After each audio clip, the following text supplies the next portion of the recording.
All right, welcome back to another episode of Marketing Without Rules, the show where we inspire business owners by bringing on guests who exemplify the hunter mindset. They make moves, they color outside the lines, and they have found creative ways to channel the attention of their community into currency. This show is sponsored by Blue Crocus Solutions, a web design and SEO agency focused on helping home service companies. I am your host, Louis Vandervalk, and today I have the pleasure of chatting with Kevin Hess.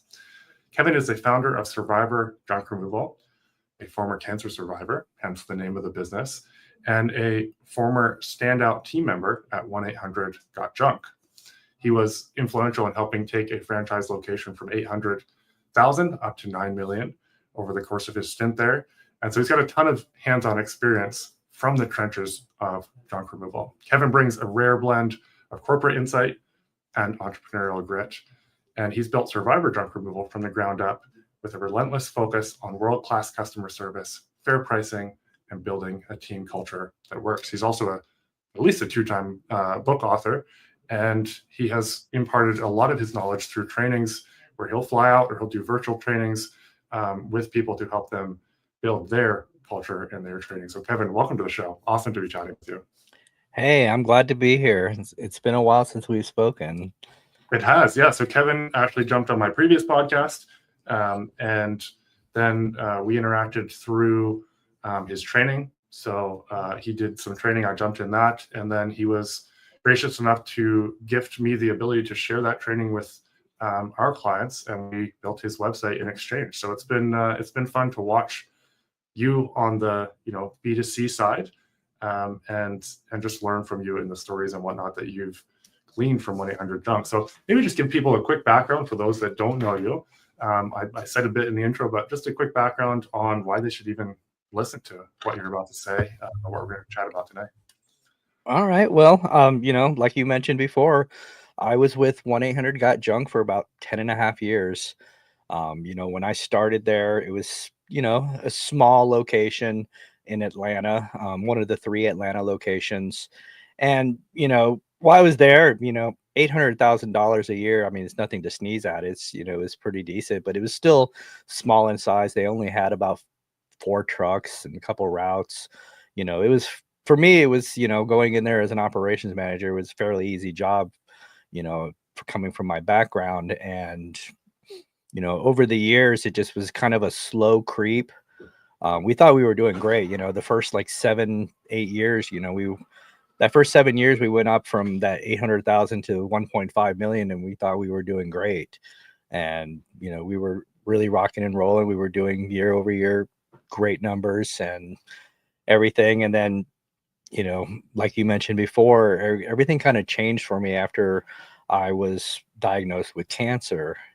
And my whole entire mindset changed for me. And not only that, it was a lot of it had to do with one of the vice presidents. He used to be in our area, and he used to be like the regional operations manager, but he had been promoted up to vice president. And during my recovery, he had reached out to me, and we were kind of talking, and then I told him that I was looking, something had to change. It's something, the thought of after having cancer, and the thought of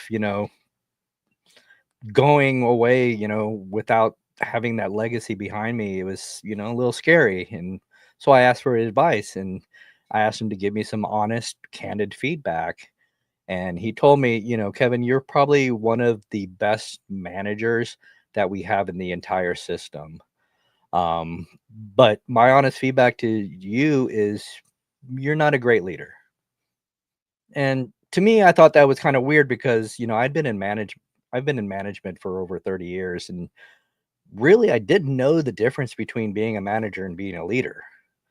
So that kind of stuck with me. And during my recovery, I started, just diving into leadership and finding out what leadership really meant. So as I, went back to work, I started developing myself as a leader, and I saw things start to change with the business. The retention level with the employees were better. They were just more motivated. And, we were doing great that year. We finished off, we jumped up from that 1.5 to 2.5 million. I'm like, whoa, that's a huge increase. A whole $1 million in a year is a huge increase. And the more I started developing myself, that next year we went up to 3.5. And, it felt great because it felt like I found my purpose, and it felt really, really good. And then the more I thought about that, I realized that if I found my purpose and I feel this way and I'm, really, really impacting my own life, what if I do the same for my employees? What if I start developing them as leaders, helping them find their purpose, and impacting their lives and giving them forward momentum so that they're not just workers for a junk removal company, but they have some kind of forward momentum, some kind of career path as well. So I started developing my team as leaders, and that had probably the biggest impact on the business. From there we went that 3.5, we jumped all the way up to 6 million. And then after that, that's when I got really, really intentional and really started placing high goals. And, I wanted to finish off that year. This was 2022. January 2nd, 2022, I walked in, I had an all hands meeting with all the employees. I had them all come in. We had a nice big breakfast, and I started writing on the board FOTY 22, Franchise of the Year 2022. I said, we're setting goals today. This is the number one goal. Franchise. We're going to be Franchise of the Year at the end of the year. We're also going to be ranked number one top performer in all of 1-800 Got Junk. We're talking about 175 franchises. And the third one is I'm going to move 3 to 5 people forward, given that, opportunity, create opportunities for them to move forward in the business. And that's the one that really got everybody's attention. So, my area director, like, okay, those are great BHAGs. Those are good, big, hairy, audacious goals. I said, no, that is the goal. And, fast forward to the end of the year, ranked number one out of all of 1-800 Got Junk, top performer.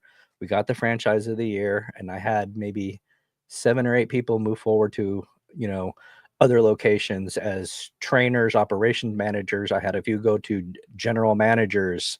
Wow. It's just in other locations, Jacksonville, Florida, Naples, Florida, 2 in Los Angeles. God, it was just sending them all over the country. I sent trainers and operations manager to the other Atlanta locations to help them out to get to where we were at. So, that impact, I started had this empty wall in the office. I started calling that the legacy wall, and I started hanging up pictures, of everybody that moved forward. The very first guy I had, he went to where was it? He went out to Michigan, actually, and that's what started the whole deal. And right off the bat, and it was a lot of fun to see these people moving forward. And everybody kept telling me, okay, you're moving your best people forward and out into other businesses. How are you going to hit these goals? How are you going to get Franchise of the Year? How are you going to be top performer when your best people are leaving for other locations? I was like, because I have an army of leaders right behind them. Everyone that's coming, everybody's dying to take their place because they want to move forward. They want that opportunity to create it. They want to be leaders in this business. So that had a huge impact on the business. And like I said, that's why we finished that year at $9 million. Wow. Wow. That's as someone who's going, I think I'm going to get you to back up and tell us the difference between manager and leader. I think I know, or I'm starting to understand, but I'd love for you to break that out in really simple terms for people. Managers manage the business and they manage the processes. Leaders lead the people. It's as simple as that. You're leading people, you're helping. A leader is somebody, I think it was John Maxwell. He said that leadership is influence, nothing more, nothing less. Hmm. And that's what it is, influencing other people, helping change their lives. Being a leader is being in servitude of others. And I took that mindset really seriously. I spent a lot of my time doing one-on-ones with my employees, learning everything about them, finding out where they wanted to be, professionally, personally. I helped them set goals to reach where they wanted to be personally, professionally. And, I helped them develop themselves. I help them become leaders to help develop other people that are coming in. We had a lot of tiers of different people, and I had a lot of people. The first thing they did in the morning was they walked up to our KPI board and looked at the KPIs, and I had a line going across the board. Um, Everybody who was, had hit the goals of the numbers, and we had very challenging KPIs because we wanted it to be hard for people. We And wanted it pushing to them. be Yeah. challenged, because we wanted them to grow. And if their name was above the line, their numbers were in green. If they were below the line, their numbers were in red. And it wasn't to shame them, it was to help motivate them. And not only that, it was to help motivate the other leaders where they'd walk in, their name is above the line. They walk in and it's like, hey, pair me up with that guy today because I want to help him get above the line. I want to help him get his numbers up. I'm strong in this, he's weak at that. That's where those intentional pairings happened to help develop people. It wasn't just putting the same people together all the time or just doing it randomly. Everything was intentional. When every single pairing that we did every single day, whether we had, 10 routes going out or 15 or 18 routes going out, every single one of those pairings were intentional. And in order to develop people. I love that. I'm going to get into what those, what some of those KPIs were, but I want to kind of bring this to people's attention that this is a marketing podcast, marketing without rules. We want you to get out there and do things that bring in more business, bring in more jobs, and all of that. But it's a people business too. Every business that's more than just you as the owner out there being scrappy and getting stuff done involves you interacting with people and you, to whatever extent you are managing or leading those people. So it's very applicable to every business, to my business as an agency, to Kevin's business as a junk removal business, to the plumber, to the tree service guy. There are people in your team and we need to lead them and we need to lead ourselves to lead them. So let's talk about KPIs, and then the next thing we'll lead into is whether you are the type of person that gets up there and gives really aggressive rah speeches or not. Let's talk about the KPIs first, but I want to get into the next part after. Okay. Well, I mean, all the KPIs, 1-800 Got Junk had their own set of KPIs that they followed and everything else, but I did a really deep dive into a lot of them, and I started tracking effort-based KPIs, you know, where a lot of the KPIs they wanted us to track, I felt like they were more for operations, for the business. Yeah, I wanted performance-based, effort-based KPIs. So the obvious one was AJS. And we had tracked that was probably our number one KPI, and a lot of junk that's removal average companies, job size for those average listening. job size, yes. But we did that for a while, but then I had a lot of feedback from my guys, and a lot of those numbers get skewed when you do really big commercial jobs, and Yeah, so it's easy to get those numbers higher when you have those big commercial jobs. So it didn't seem fair. So we took a deep dive into it and realized something, and something I talk about this a lot with other junk removal companies because nobody else does it. We focused our most important KPI was residential average job size. Just doing the average, doing 60%, 66% of our full load rate. That was our average job size. It's hard to hit. It was very challenging, but we were hitting it on a regular basis mm, as a team. But to me, that was the biggest effort based KPI that we had. You know, Different things that we tracked in the background were, revenue per hour, revenue per mile, and everything else. Like I said, those are ones that are important to 1-800 Got Junk, but to me, that was more important to operations, not my mhm, team. mhm. So we tracked things like Google reviews, the return rate. If they did, 10 jobs and they got 5 reviews, that's 50% return rate, and that's great. So we tracked that. We tracked conversion rate, on-site conversion. Once they got their foot in the door, the cancellation rate in total, wasn't as important to me as the on-site conversion. Mhm. because our whole purpose was to get our foot in the door and get into the customers and really sell that job. So that's where we track that on-site conversion.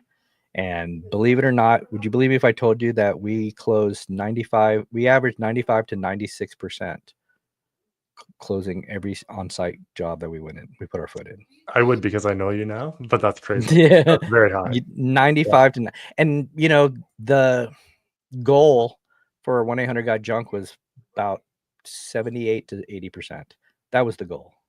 And some people could hit it, some people couldn't, but that was the actual goal that they thought was pretty good. But we were hitting consecutively 95 to 96%. That's really high once you get in the job. And then, the rest of the stuff is, making sure operations are there so that people don't cancel and they, you get Yeah. to them quick enough and all of that. Crazy. What, give me an example of, you talked about talking to your team members and finding out what they're looking for. But give me an example of, you come in the morning, you're talking to your team as a whole. What are you doing to consistently hold that standard through conversation with them?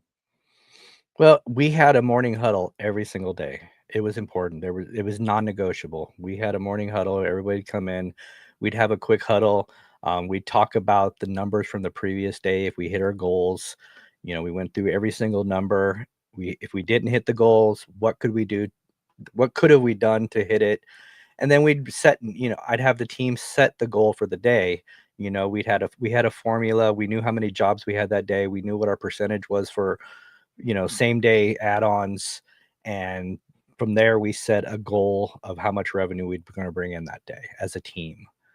And then we would go into maybe some type of training, whether it be safety training, role plays. We do a lot of those.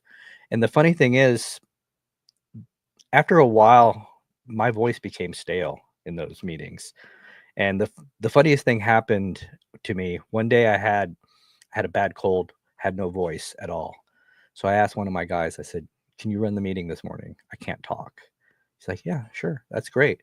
So he got up there and he ran that meeting, and the confidence that he had because I just empowered him to run this meeting was huge. The team looked at him like a role model, like, this guy's a leader. I want to be him. Mhm. He had so much confidence. He came back with the best day. At the end of the day, he came back with the best day he's ever had because he has so much confidence going through. And that's why it's important to empower your team when you're a leader, because empowering them, just like the word says, it empowers them and they feel powerful, confident, and that confidence goes out into everything that they do from then on. That's what helped them want to be that leader, because they enjoyed it, and they it felt different to them. No other business they had ever worked at let them run meetings, Mhm. So Mhm. from then on, I didn't run any of the morning huddles.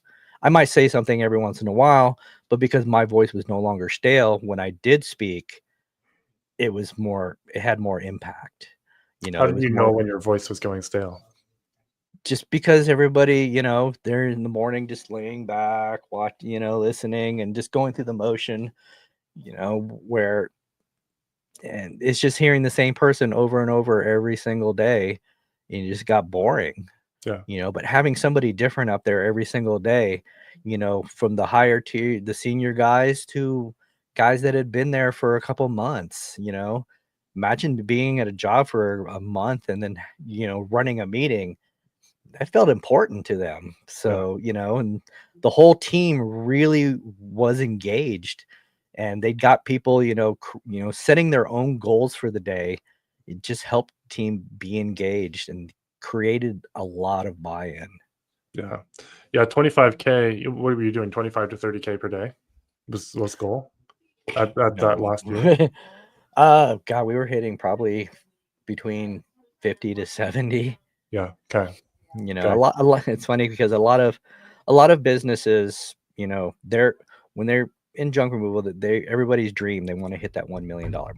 That's Yeah. their dream, right? Yeah. There's a few of them that actually have hit that $1 million mark, but none of them have ever hit that $1 million mark in a month. No, We did that 2 months in a row. that's wild. Yeah, I mean, can you imagine that? Yeah, You know, $1 million in 1 month. that's a So, lot of movement. it's a lot of moving parts in there, and it wouldn't have been able to happen if it wasn't for an army of leaders in there. Yeah, yeah. Everybody's got to be on their A game. That's awesome. Thanks for going through that. I'm going to switch a little bit because I really really like how you approach the from the time that someone schedules their quote or schedules an on-site to the whole trip to showing up at the front door. Could you walk people through that and just kind of talk to them about what that looks like and what it's feeling like as a customer? Maybe I'll chirp in a little bit too because it's still fresh to me. You've done this so many times, but when I heard it, it was just so cool. If you could walk people through that. Well, I mean, when somebody books a job, the first thing you want to do is do a welcome call. Call them, just welcome. Hey, thank you for, booking with us. And, just want to introduce myself. If you need anything from now until the time you're scheduled, feel free to reach out to me. And that also helps a lot with those customers that book out maybe a week or two out, because if I have no interaction with them, maybe just an automated message or something, hey, thanks for booking, they might start looking at other junk removal companies, and until then, just find the best quote for them. But when an actual person reaches out to them and introduces themselves, they feel a little special, and and you start building that rapport process with them. So, when you're a solo operator or a small business, a lot of the times it's you that's going to end up being on that job. So once you finally put your foot in the door, they feel like they already know you and they already trust you because you already started that rapport process with them. Yeah. So, and then fast forward to the day we're going out to the job, the truck teams always do a call ahead. To me, those call aheads are really important. It's basically just introducing themselves. You call them 15 to 30 minutes before their promise window.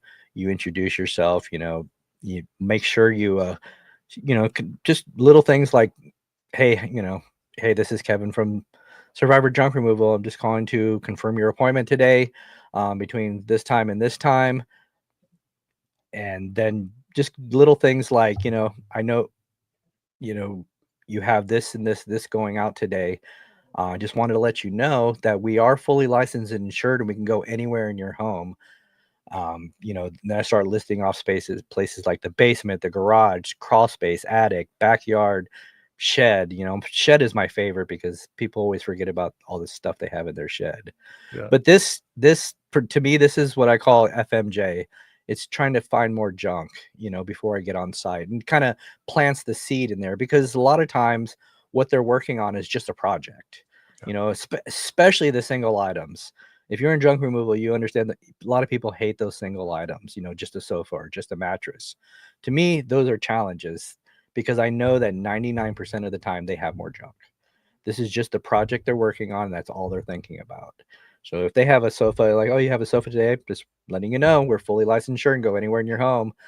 And I start listing off those places. They start turning the gears. So when we finally show up, they're already thinking about other junk in their house.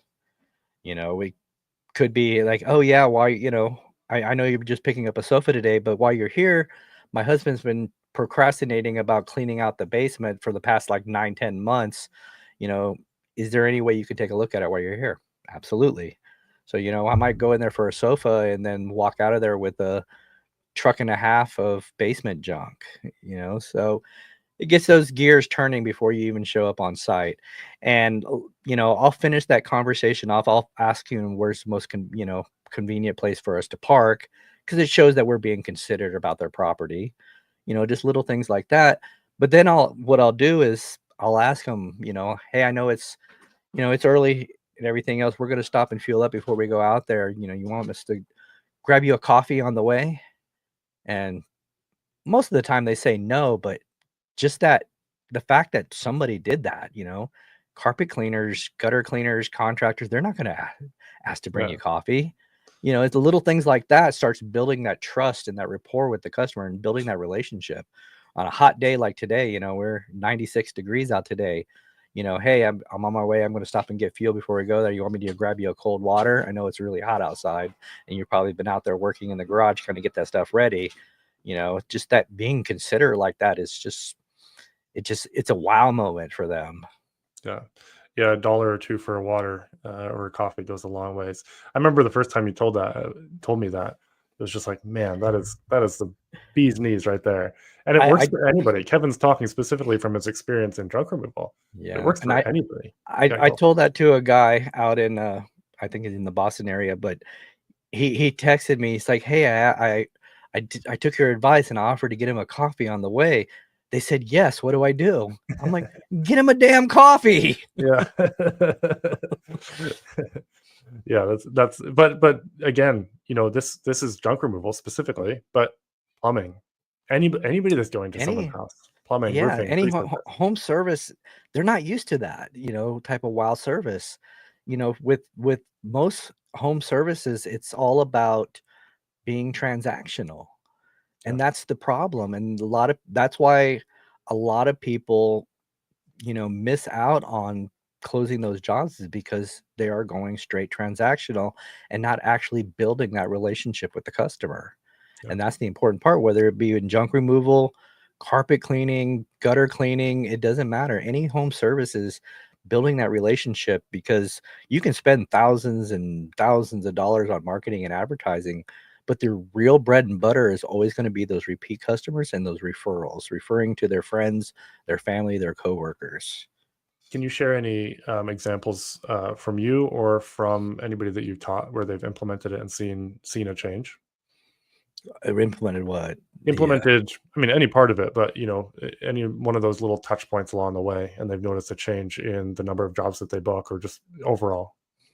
Overall, I mean, to them, it starts that whole rapport building process, and that in itself helps you get your foot in the door.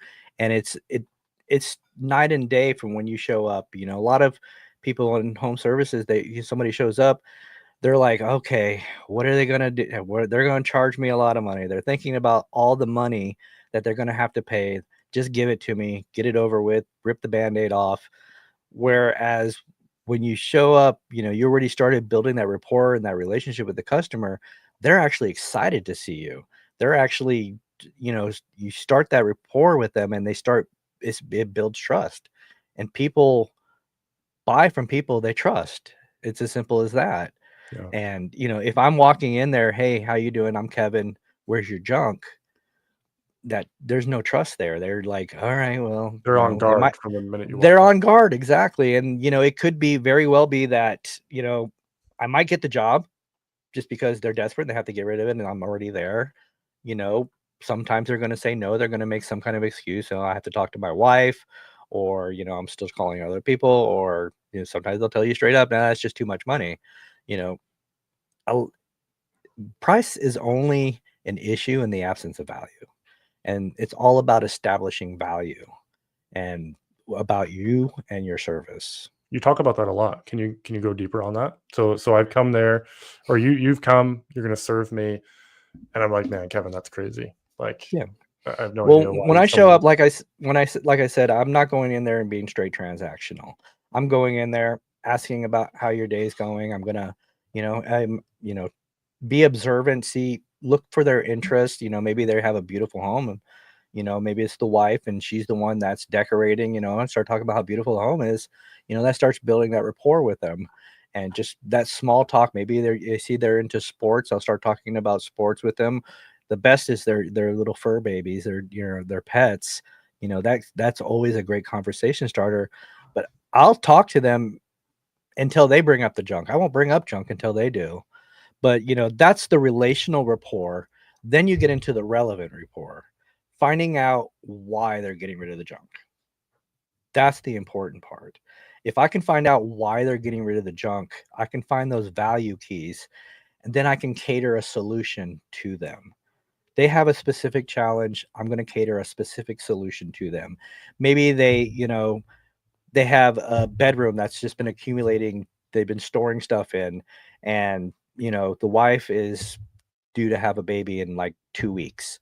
The guy's been procrastinating about getting that room cleaned out, painting the walls, putting a crib in, and everything else. And he's like, "Man, I've been procrastinating. We're down to the wire." Okay, now I have two different value keys. I know. Time is an issue. That's one of his challenge, and he needs his space back.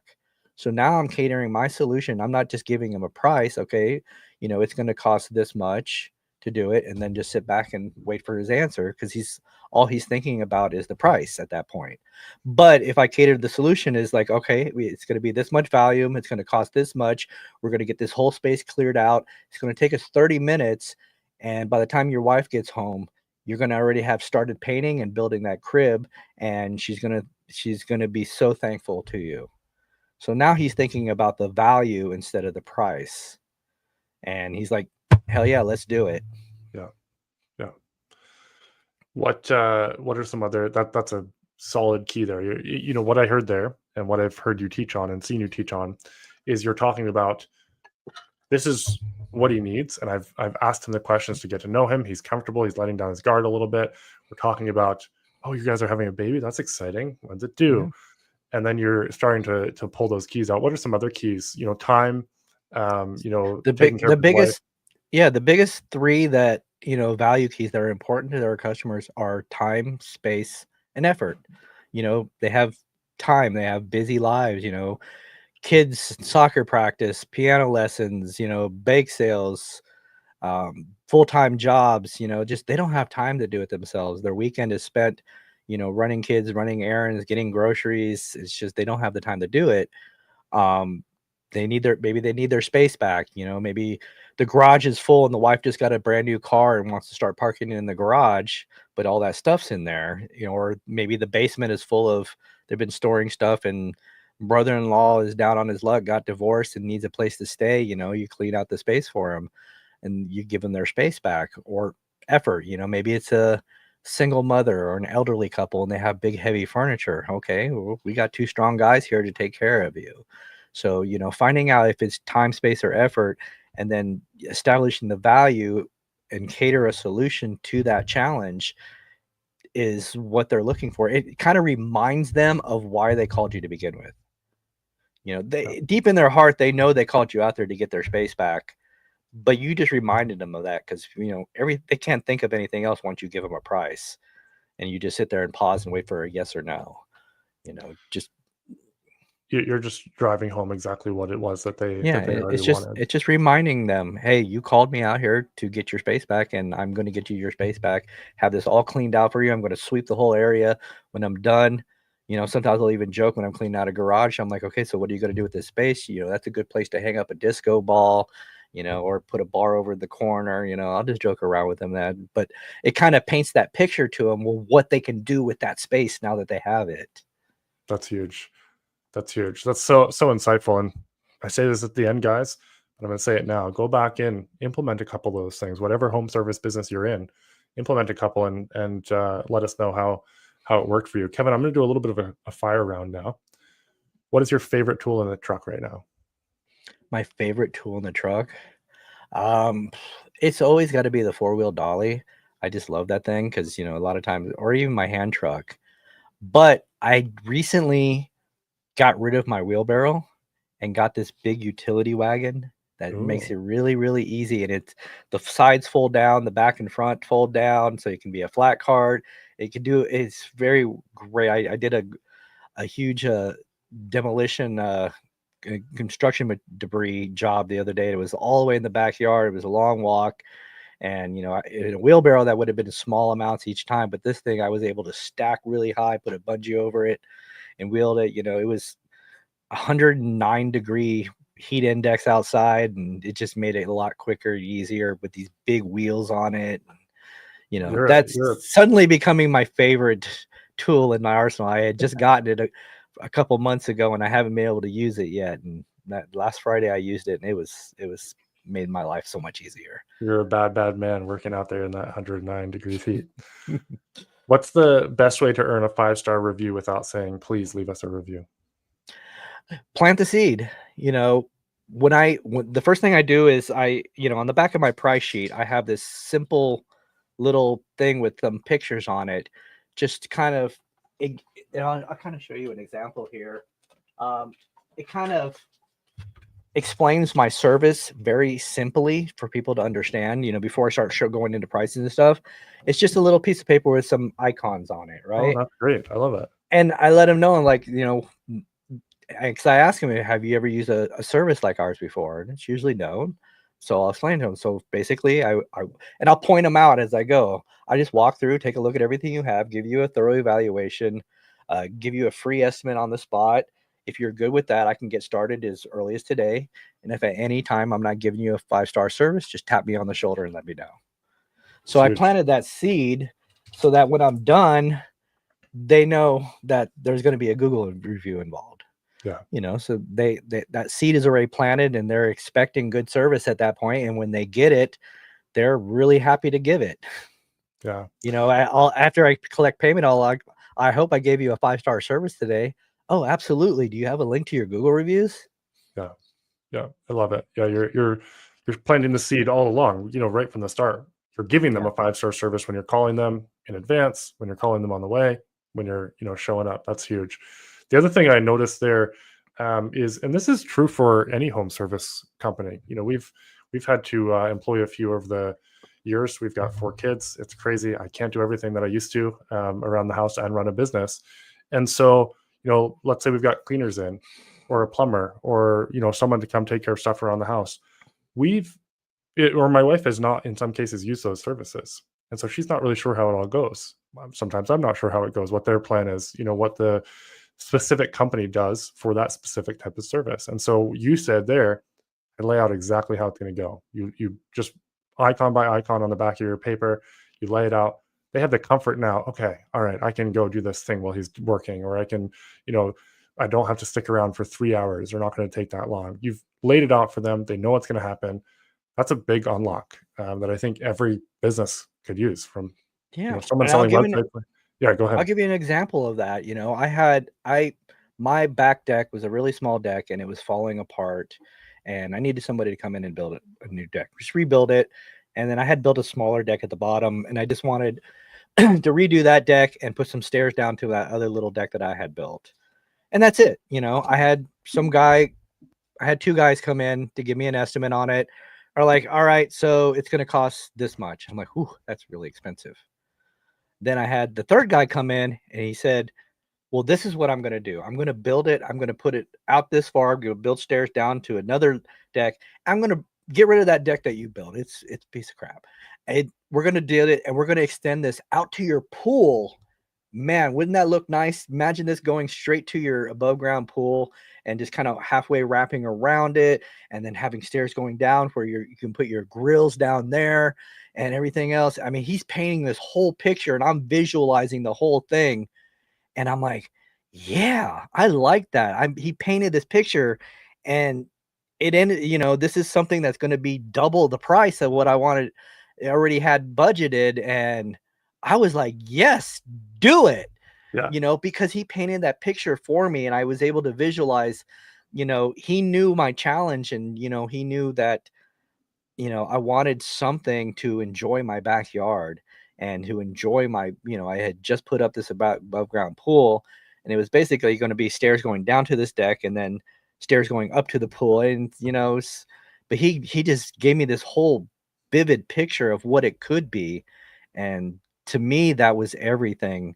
And being in this business, I know exactly what that meant. And, just that level of service and what he painted that picture for me I got excited to do it, and Yeah. I got excited to pay double the money, because Exactly. I saw the value in it because he painted this beautiful picture for me. That's exciting. Yeah, it's people just don't know what they need sometimes, and that's not a license to go oversell them. But if you can paint a picture and let them know what's possible, then it's like, oh, Mhm. that is actually what I want. I do want that deck. That's cool. What is your dream collaboration or brand partnership for Survivor junk removal? Ooh, that's a good question. I've done some really cool collaborations recently. I've done some partnership with the our county chamber of commerce, and I've met some great people in there. I've become friends with city councilmen that have come up to me while I was at a pizza place, just having a beer, waiting for my pizza to be made, and had a city councilman come up to me and just, hey, you're the junk guy. And we just started talking, and he bought me another beer and we just hung out and everything else. But I like collaborating with other small businesses in my county. I'm in a small town with surrounded by other small towns, and that collaboration process in networking just, I met she's the head of the Hispanic Chamber of Commerce for the entire state of Georgia. Wow. And we started talking about leadership, and I just happened to have in my briefcase, I had one of my books, and I gave it to her, and she loved it. She started talking about it to other people. And next thing you know, I'm getting a phone call from one of our neighboring cities. The actual city themselves asked me to be a guest speaker at a leadership conference they're having this October, That's cool. and for the city, and invited me to do that. It's opened a lot of doors. The networking has got opened me a lot of doors that I never thought was possible, and the collaboration with just the community has just been incredible. So, you know, I'm hitting that dream collaboration like all the time, but and that's just locally. But as far as everything else that I'm doing, with the junk evolution, I'm collaborating with like people all across the country right now and different junk removal companies, big ones, small ones. I actually just was talking to recently about doing some training is probably, I won't mention the name, but they're probably one of the largest non-franchise junk removal companies in the country. That's cool. That's cool. And that would be a great collaboration for me, and outside of just my local junk removal company. That's exciting. That's exciting. What is one thing that every junk removal business should stop doing today? Should stop doing is being transactional. That to me, that's my biggest pet peeve. Whenever I talk to a junk removal company or I start to do my training, the first thing I do is role play their first interaction with a customer, and it's always the same thing. Hey, how you doing? I'm Lewis. Where's your junk at? That right there to me is the biggest fail. You have a chance, you might do it, you might not do it, but if you're starting off straight transactional, and I don't want to offend any contractors in here, but a lot of times people have that contractor mindset. In junk removal, a lot of people probably come from that contractor background, and the whole you have to know your worth thing, to me, I'm sorry if this offends anybody, but to me that's complete BS. Yeah. you know you may know your worth, but your customer doesn't. You have to earn your worth. You have to show them your worth for them to know your worth. So, Yeah. so people's egos get in the way. It's always going to be their biggest enemy. And that's why a lot of small home businesses fail.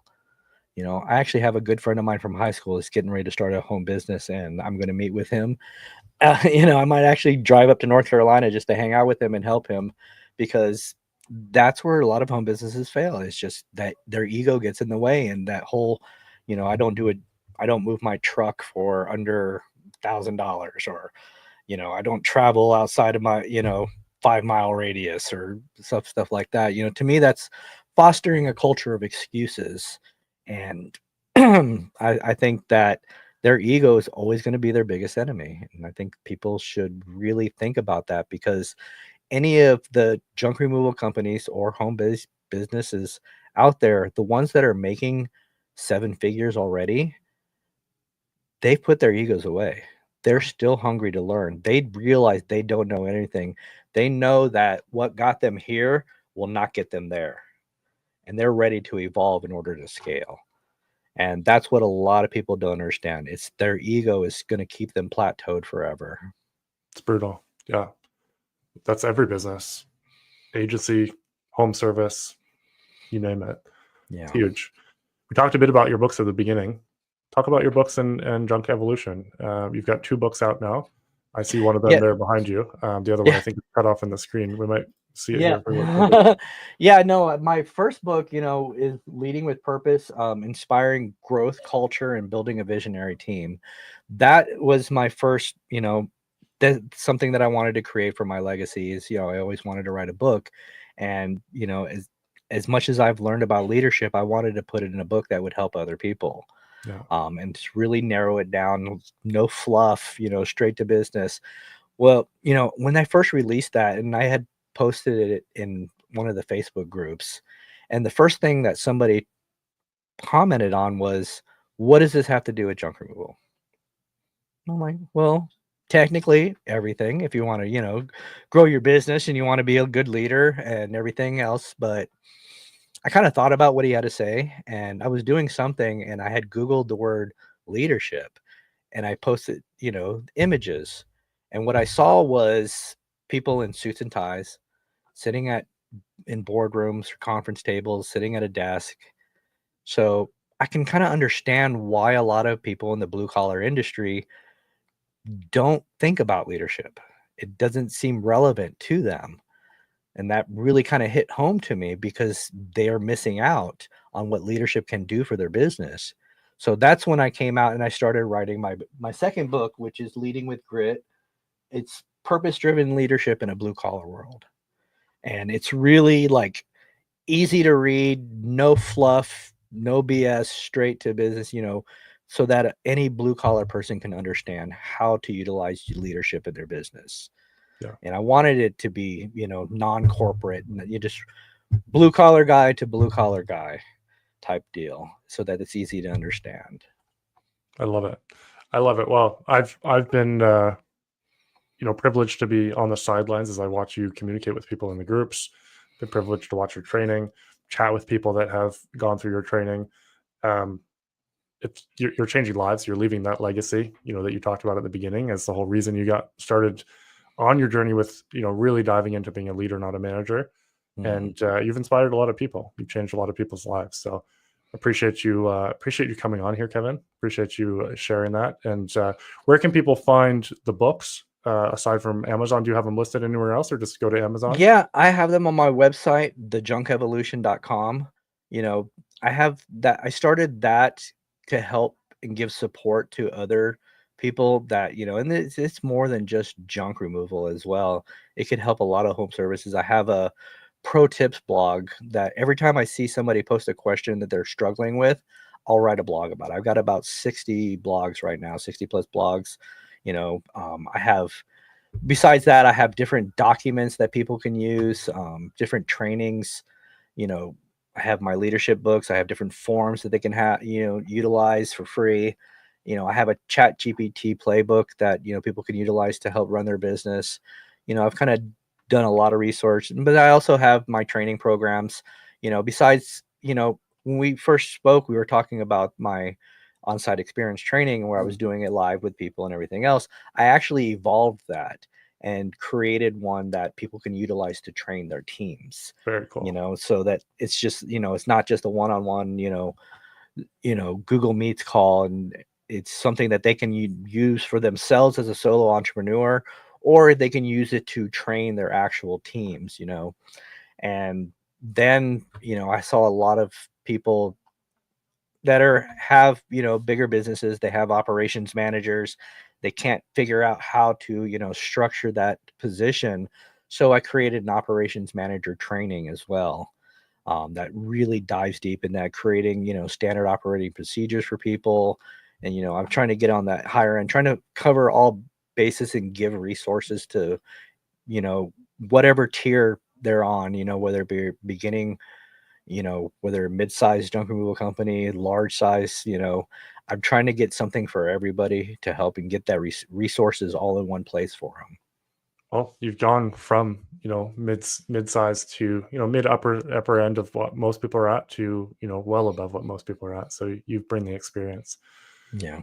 Guys and girls, Kevin dropped a lot of nuggets in here, whether you're in junk removal, whether you're in just general home service, anybody that's going to talk to people, sell them a service, sell them on the value of that service before they even, start selling the service. There's a lot of value in here, even if it's just a coffee run on the way to a job, even if it's just a call. A lot of nuggets. Kevin, appreciate you coming on the show. And guys and girls, we will see you on the next one. Stay hungry.